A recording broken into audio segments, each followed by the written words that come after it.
This was all sparked by a New York Post report this past September claiming that newly arrived immigrants in New York City are paying current delivery workers to use their accounts to then earn a living. Now, Senators Blackburn, Mike Braun of Indiana, and Ted Bund of North Carolina sent letters to each of the food delivery platforms on Thursday. They believe these apps are, quote, being hijacked by illegal immigrants intent on gaming the system. The danger to Americans, and specifically consumers, using your services is real, they wrote in part. These illegal immigrants are delivering food directly to consumers' doors without ever having undergone a background check, and often without even using their real names.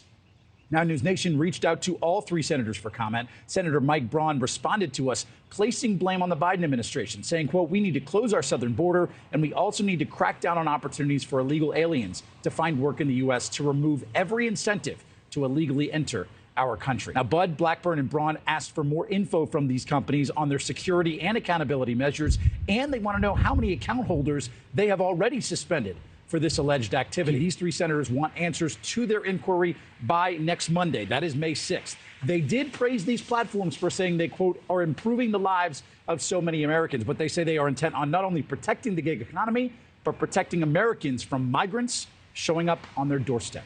Plans to encourage and to introduce more halal mortgages to encourage more Muslims to buy houses and to make the houses more affordable for them.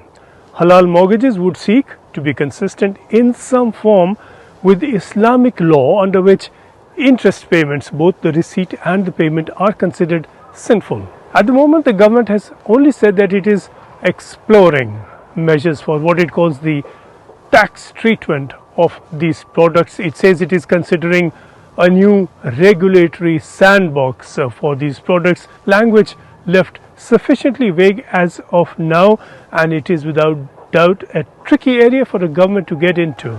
Halal mortgages do exist already in some form, offered by some minor banks, Islamic banks particularly, and other institutions.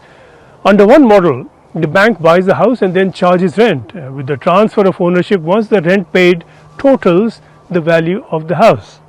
Another is joint ownership of the bank until such time as payments by the Muslim partner reach a level that has been agreed between the two, and yet another is just outright sale where the price factors in what the equivalent of interest payments may have added up to.